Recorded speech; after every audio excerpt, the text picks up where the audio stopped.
Hello, dear students. How are you?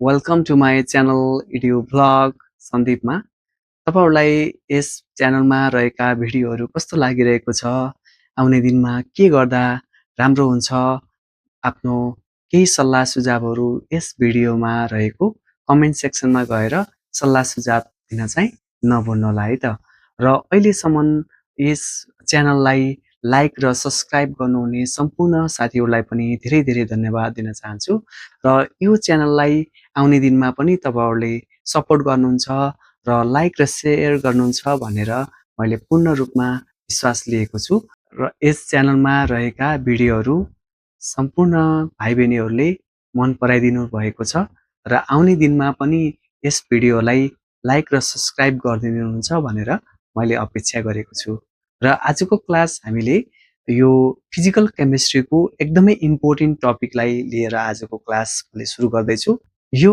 हेसिस law of heat constant summation भन्ने topic एकदमै important जो चाहिँ class 12 को फिजिकल केमिस्ट्रीमा रहेको छ र त्यसैगरी यो सिटिभिटी लेभलमा पनि यो इम्पोर्टेन्ट नै छ र यो हामीलाई जहिले पनि हामीलाई सोध्ने गर्छ तपाईहरुलाई थाहा छ यो संसारमा जति पनि रियाक्सनहरु हुन्छ त्यो रियाक्टेन्टदेखि प्रोडक्टमा चेन्ज हुन्छ र त्यो चेन्ज हुँदाखेरि कुनै पनि रियाक्सन कम्प्लिट हुनको लागि either single step or multiple स्टेपमा यो के हुन्छ त कम्प्लिट हुन्छ र त्यो कम्प्लिट हुँदाखेरि कुनै एनर्जी एब्जर्ब गर्छ र कुनै एनर्जी चाहिँ रिलिज गर्छ GH is 1840 AD मा उनले पत्ता लगाएका थिए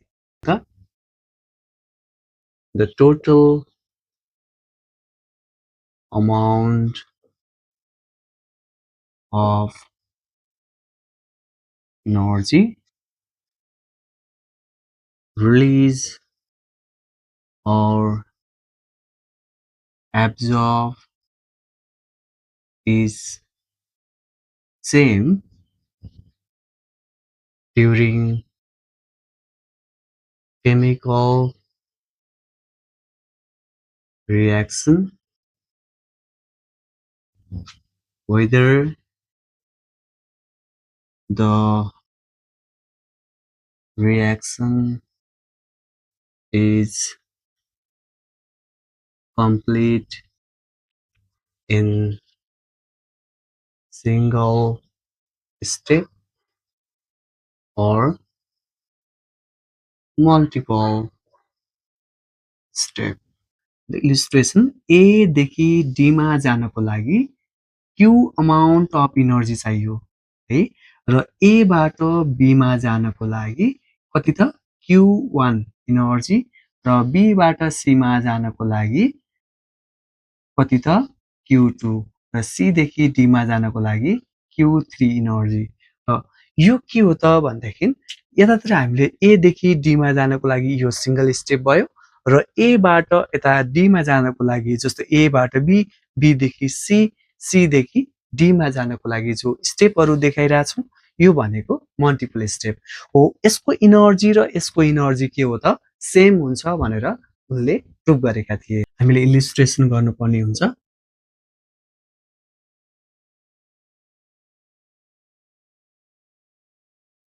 let us suppose that and the A बाट D मा जानको लागि D plus Q एनर्जी यो भनेको केमा भयो त सिंगल स्टेप र मल्टिपल स्टेपको लागि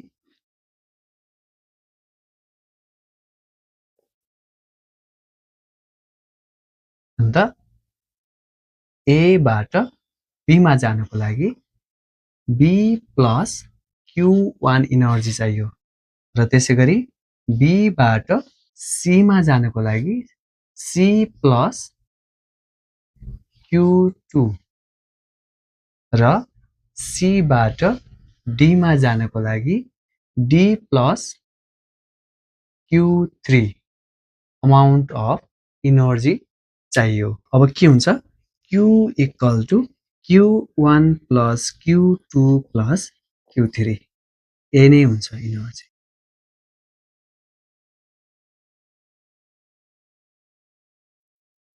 र यसलाई हामीले एउटा एक्जाम्पलमा गरेर देखाउँछौं।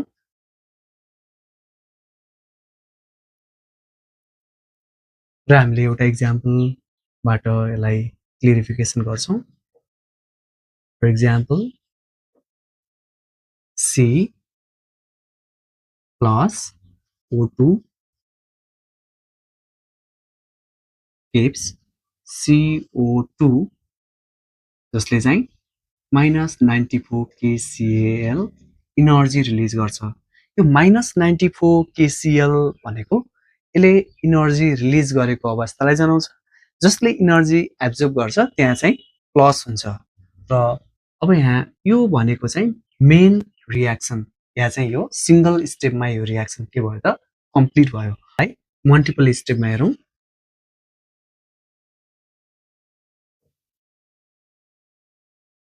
मल्टिपल स्टेपको स्टेप फर्स्टमा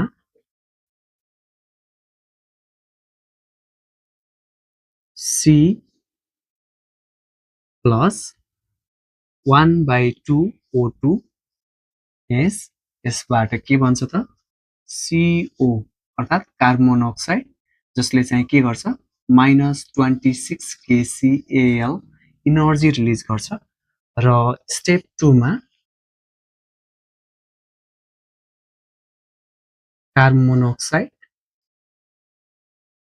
प्लस 1/2 O2 यसबाट के बन्छ त CO2 जसले चाहिँ -68 kcal इनर्जी रिलिज गर्छ।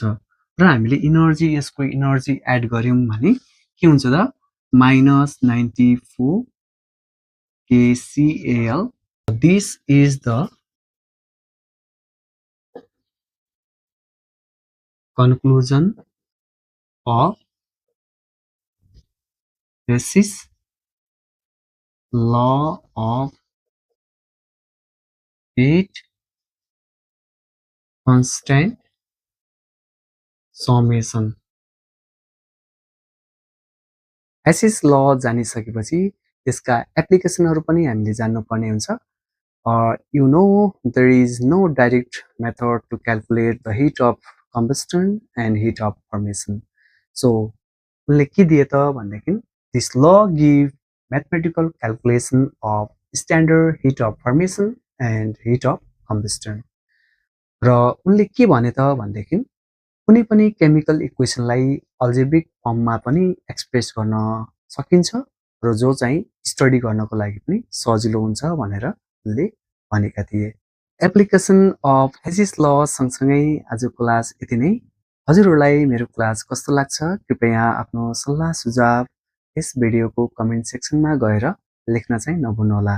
सँगसँगै यो भिडियो लाइक र सब्स्क्राइब गर्न पनि नभुल्नुहोला भन्दै आजको क्लास यति नै। हस्त thank you. Keep on watching. Goodbye.